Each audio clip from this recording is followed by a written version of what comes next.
Olá, meus amados irmãos, saúdo a todos com a graça e a paz da parte de Deus, o nosso Pai, e do nosso Senhor e Salvador Jesus Cristo. Prepara-te para te encontrares com Deus. É em Amós 4,12 que nós encontramos essa expressão. Veja, portanto, assim te farei, ó Israel, e porque isso te farei, prepara-te, ó Israel, para te encontrares com o teu Deus. Aqui, meus irmãos, Deus está falando ao seu povo, Israel. Aquele povo estava contaminado, cheio de vícios e maldades, e por esse motivo Deus, através do seu profeta, anuncia o juízo, anuncia o castigo. Deus já disciplinara alguns, para exemplo, mas mesmo assim eles não se voltaram para o Senhor. Então Deus lhes diz: prepara-te, ó Israel, para te encontrares com o teu Deus. Isso quer dizer que Deus viria ao encontro deles, ou de encontro a eles, e eles teriam que estar preparados. Mas será, meus irmãos, que é somente Israel quem teria esse encontro e, portanto, precisava estar preparado? Fato é, amados irmãos, que não só Israel, porém todos nós inevitavelmente teremos que encontrar o Senhor.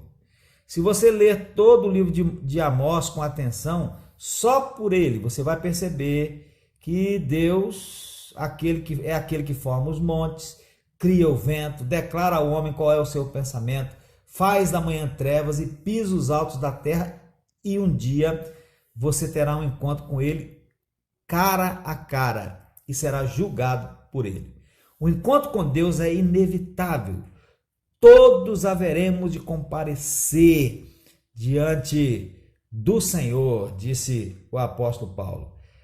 A Bíblia diz, meus irmãos, que todo joelho se dobrará ante a presença majestosa de Jesus, até mesmo os joelhos daqueles que o traspassaram.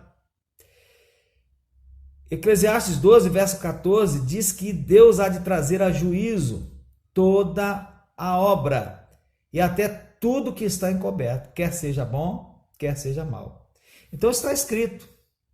E se está escrito, não tem essa de dizer, como se diz por aí, né? Ah, morreu, está morto. Ou que com a morte tudo acabou. Ou ainda que Deus, por ser amor, não condenará ninguém à eterna perdição. Não, nada de dizer isso. Nós temos é que estar preparados, porque haveremos todos nós de comparecer diante de Deus para sermos julgados. E a Bíblia diz que esse dia será agradável para uns, mas muito desagradável para outros. Será um dia em que o trigo há de ser ajuntado no celeiro de Deus, mas a palha jogada ao fogo que nunca se apaga. Será um dia em que, como diz o profeta Malaquias, para uns nascerá o sol da justiça, trará salvação debaixo das suas asas, mas para outros será um dia em que o fogo os abrasará. Portanto, nós precisamos estar preparados. E pensando nisso, tem duas questões que eu gostaria de comentar com os irmãos. A primeira delas é sobre quando se dará esse encontro. Será que alguém sabe quando se dará esse encontro? Alguém além de Deus? No decorrer dos tempos, meus irmãos, muita gente houve que tentou responder a essa pergunta. E ainda hoje os há. E alguns dão resposta como se tivessem plena certeza do que estão dizendo. Mas eu quero dizer a você que se você encontrar alguém que lhe dê uma resposta apontando uma data, não o creia. Considere-lhe um falso profeta, porque nem mesmo Jesus, enquanto despido de suas prerrogativas divinas, sabia essa data. Foi ele mesmo que eu disse. E o evangelista Mateus registrou no capítulo 24, verso 36. Daquele dia e hora ninguém sabe, nem os anjos dos céus, nem o Filho, mas unicamente meu Pai. Entretanto, meus irmãos, Jesus disse algo muito importante.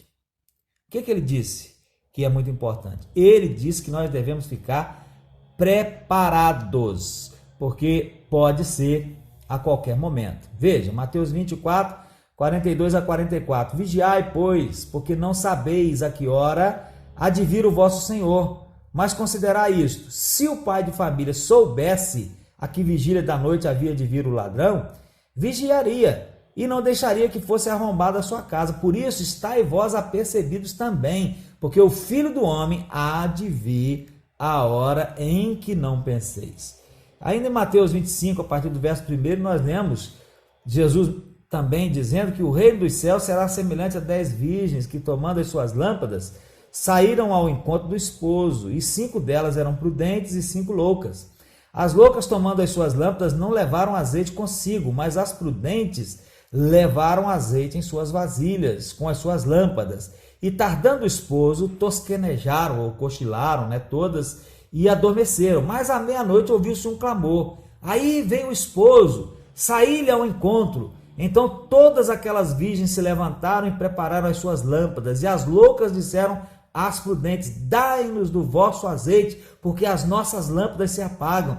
Mas as prudentes responderam, dizendo: não seja o caso que nos falte a nós e a vós, ide antes aos que o vendem, comprai-o para vós. E tendo elas ido comprá-lo, chegou o esposo, e as que estavam preparadas entraram com ele para as bodas, e fechou-se a porta. E depois também chegaram as outras virgens, dizendo: Senhor, Senhor, abre-nos a porta. E ele respondendo disse: em verdade vos digo que vos não conheço. Vigiai, pois, porque não sabeis o dia nem a hora em que o Filho do Homem há de vir. Então, meus irmãos, temos que estar vigilantes, porque Jesus pode vir a qualquer momento. E ainda há a possibilidade de nós nos encontrarmos mais cedo do que normalmente esperamos com as realidades que experimentaremos na eternidade. Enquanto Cristo não vier, enquanto não houver a consumação dos séculos, resta ainda, meus irmãos, a possibilidade de morrermos, até mesmo de forma inesperada. E na palavra de Deus nós temos histórias e textos que ilustram muito bem isso. Lá em Lucas 12, a partir do verso 13 até o 21, por exemplo, nós temos a parábola do rico insensato. Aquele homem que já era muito rico e num ano de boa colheita ele ficou mais rico ainda. Ele colheu tanto que ele não tinha onde recolher os seus bens. E ele começou a considerar o que ele iria fazer. E ele chegou à seguinte conclusão: eu vou derrubar os meus celeiros, vou construir outros maiores, vou depositar ali os meus bens e vou dizer para minha alma: alma, tens em depósito muitos bens para muitos dias, descansa, come, bebe, folga-te. Mas aí veio uma voz do céu e disse para ele assim: louco, esta noite pedirão a tua alma, e o que tens preparado, para quem será? Quer dizer, não vai dar tempo nem de colocar em prática a primeira parte do plano, que era quebrar os celeiros para depois construir outros maiores, quanto mais aproveitar de toda aquela fortuna. A palavra de Deus, meus irmãos, em alguns lugares diz que a nossa vida é como um vapor, que num momento a gente vê, daí mais um pouco a gente não vê mais. A nossa vida é como a flor do campo, que de manhã ela está lá viçosa, bonita, de tarde ela murcha e cai. E além disso, meus irmãos, nós temos muitos exemplos da nossa vida cotidiana, Alguns exemplos até seriam engraçados se não fossem cômicos, como por exemplo uma reportagem que eu vi uma certa ocasião, onde alguém estava fugindo numa moto para não ser assassinado, mas naquela fuga ele atropelou uma vaca e morreu ao atropelar uma vaca. Uma coisa trágica, mas que mostra para nós, ilustra para nós, ensina para nós que há a possibilidade de, a qualquer momento, às vezes até de forma inesperada, nós partirmos para a eternidade através da morte. E por isso nós precisamos então estar preparados já. Jesus pode voltar a qualquer momento, ou então nós podemos morrer a qualquer momento, e vamos nos encontrar com o Senhor. E precisamos então estar preparados já, agora, porque o encontro pode ser ainda hoje. Agora, uma outra questão que eu gostaria de considerar é sobre como se preparar. Então a gente precisa estar preparado já, Mas como que nós vamos estar preparados? Temos que recorrer àquilo que a Bíblia diz, né?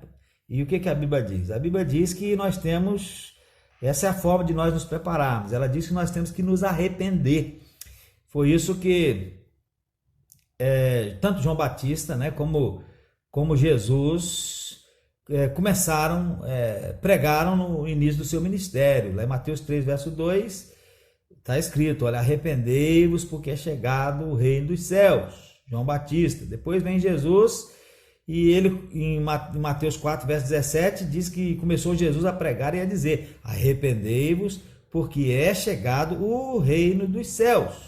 Os discípulos também, os evangelhos demonstram que quando eles saíram para pregar, né, depois de aprender algumas coisas com Jesus, eles saíram para pregar, e o que eles pregavam? Eles pregavam ao povo que se arrependesse. Marcos 6, verso 12. Em Atos 17, meus irmãos, versos 30 e 31, nós encontramos escrito assim, que Deus, não tendo em conta os tempos da ignorância, anuncia agora a todos os homens em todo lugar que se arrependam, porquanto tem determinado um dia em que com justiça há de julgar o mundo, por meio do varão que destinou, e disso deu certeza a todos, ressuscitando-o dos mortos. Apóstolo Pedro, na sua segunda carta, capítulo 3, versos 9 e 10, ele diz que o Senhor não retarda a sua promessa, ainda que alguns a tenham por tardia, mas ele é longânimo para convosco, não querendo que alguns se percam, senão que todos venham a arrepender-se. Porque o dia do Senhor virá como ladrão de noite, no qual os céus passarão com grande estrondo, e os elementos ardentes se desfarão, e a terra e as obras que nela há se queimarão. Então, como se preparar? A Bíblia diz que nós temos que nos arrepender dos nossos pecados. Mas a Bíblia também, meus irmãos, diz que nós temos que crer. Veja, em João capítulo 1, versos 11 e 12, está escrito acerca de Jesus que ele veio para o que era seu, e os seus não o receberam. Mas a todos quantos o receberam, deu-lhes o poder de serem feitos filhos de Deus. Quem são esses? São os que creem no seu nome.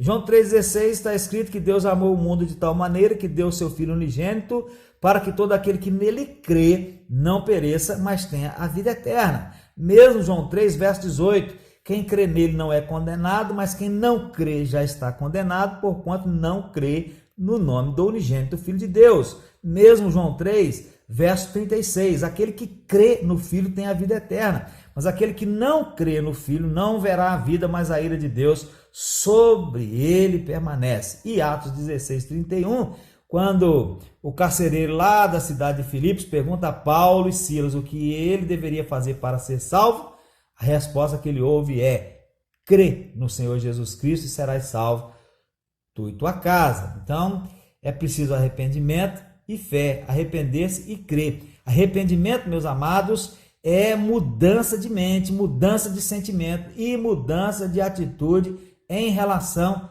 ao pecado. Você agora pensa diferente em relação ao pecado, sente diferente em relação ao pecado e tem uma atitude diferente em relação ao pecado. Há uma mudança, você não comete mais o pecado, não pensa mais sobre o pecado, não sente mais sobre o pecado, não peca mais com tranquilidade. Não, mudou. É mudança de mente, sentimento e atitude. E crer, meus irmãos, é confiar no sacrifício de Jesus como sendo suficiente para a nossa salvação. Crer é outorgar a alma, a vida inteira aos cuidados de Deus em Cristo. E aí acontece então o milagre da regeneração, da justificação, o milagre da salvação. Concluindo, então eu pergunto para você: você está preparado para se encontrar com Deus? Se esse encontro se der hoje, agora, você está preparado para se encontrar com Deus? Estevão estava. Em Atos 7, 56 a 59, nós temos um pedacinho da história de Estevão, né, do final da vida dele nessa terra, e mostra que ele estava preparado. Está escrito lá assim, Estevão dizendo, quando ele estava sendo apedrejado, morrendo apedrejado: eis que eu vejo os céus abertos e o Filho do Homem que está em pé à mão direita de Deus. Mas eles gritaram com grande voz, as pessoas que o apedrejavam, taparam os ouvidos e arremeteram unânimes contra ele, e expulsando-o da cidade, o apedrejavam. E as testemunhas depuseram as suas vestes aos pés de um jovem chamado Saulo e apedrejaram a Estevão, que em invocação dizia: Senhor Jesus, recebe o meu espírito. Então ele estava. O apóstolo Paulo estava. Em 2 Timóteo 4, 6-8, Paulo diz assim: eu já estou sendo oferecido por aspersão de sacrifício e o tempo da minha partida está próximo. Mas eu combati o bom combate, acabei a carreira e guardei a fé. E desde agora a coroa da justiça me está guardada, a qual o Senhor, justo juiz, me dará naquele dia, e não somente a mim, mas também a todos os que amarem a sua vinda. Mas então Paulo estava, mas o rico da parábola, o rico e Lázaro, não estava. Estevão estava, Paulo estava, mas o rico da parábola contada por Jesus, a parábola intitulada O Rico e Lázaro, não estava. Veja, Lucas 16, 22-24. Aconteceu que o mendigo morreu, foi levado pelos anjos para o seio de Abraão, e morreu também o rico e foi sepultado. E no Hades ele ergueu os olhos, estando em tormentos, e viu ao longe Abraão e Lázaro no seu seio, e clamando disse: Abraão, meu pai, tem misericórdia de mim, e manda Lázaro que molhe na água a ponta do seu dedo e me refresque a língua, porque eu estou atormentado nesta chama. Por que ele estava atormentado na chama? Por que ele estava no lugar de sofrimento? Porque não estava preparado para encontrar-se com Deus. Não havia arrependimento e fé no seu coração. E você, meu querido, você está preparado? Se Jesus Cristo voltar hoje, voltar agora, se o seu encontro com Deus acontecer agora, nesse exato momento, você está preparado? Ou virá da parte do Senhor aquela voz que diz: vinde, bendito de meu Pai, possuí por herança o reino que te está preparado desde a fundação dos tempos? Ou ouvirá: apartai-vos de mim, malditos, para o fogo eterno preparado para o diabo e seus anjos? Que nós possamos pensar nisso, que você possa pensar nisso. Será que eu estou preparado? Será que você está preparado?